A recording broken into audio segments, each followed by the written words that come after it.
Hi hello welcome to Geeta gallery. ಇವತ್ತು ಟೇಸ್ಟಿಯಾಗಿ ಉದ್ದಿನಬೇಳೆಯಿಂದ ಪಲ್ಯ ಹೇಗೆ ಮಾಡೋದು ನೋಡೋಣ ಬನ್ನಿ. ಇದಕ್ಕೆ ಬೇಕಾದ ಐಟಮ್ಸನ್ನು ನೋಟ್ ಮಾಡ್ಕೊಳ್ಳಿ.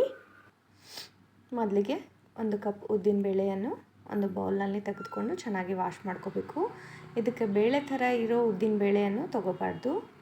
ಗುಂಡು ಉದ್ದಿನಬೇಳೆಯನ್ನು ತೊಗೊಂಡ್ರೆ ತುಂಬಾ ಪಲ್ಯ ಟೇಸ್ಟಿಯಾಗಿ ನೋಡಲಿಕ್ಕೆ ಕೂಡ ತುಂಬ ಚೆನ್ನಾಗಿರುತ್ತೆ. ಟೇಸ್ಟ್ ಕೂಡ ಅದ್ಭುತವಾಗಿರುತ್ತೆ.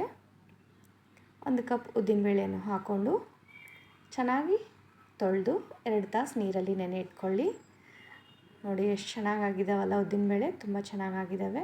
ಚಿಕ್ಕ ಈರುಳ್ಳಿಯನ್ನು ಕಟ್ ಮಾಡಿಕೊಂಡು ಈ ಥರ ಸಿಪ್ಪೆ ತೆಗೆದು ಇಟ್ಕೊಳ್ಳಿ.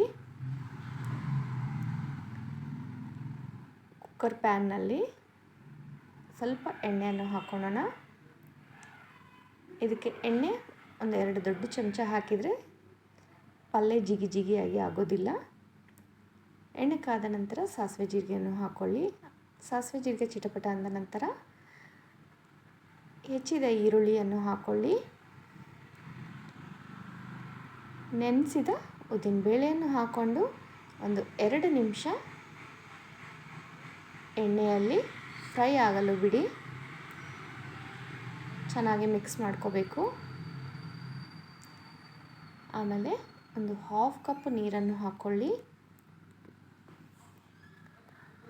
ಜಾಸ್ತಿ ನೀರನ್ನು ಹಾಕಬೇಡಿ. ಸ್ವಲ್ಪ ಅರಿಶಿನ, 1/2 ಕಪ್ ನೀರು,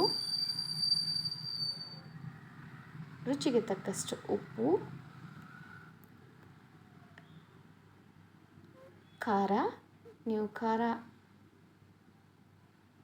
ಎಷ್ಟು ತಿಂತೀರೋ ಅದನ್ನು ನೋಡಿ ಅಂದಾಜು ಮೇಲೆ ಖಾರವನ್ನು ಹಾಕ್ಕೊಳ್ಳಿ. ಒಣ ಕೊಬ್ಬರಿ ಪುಡಿ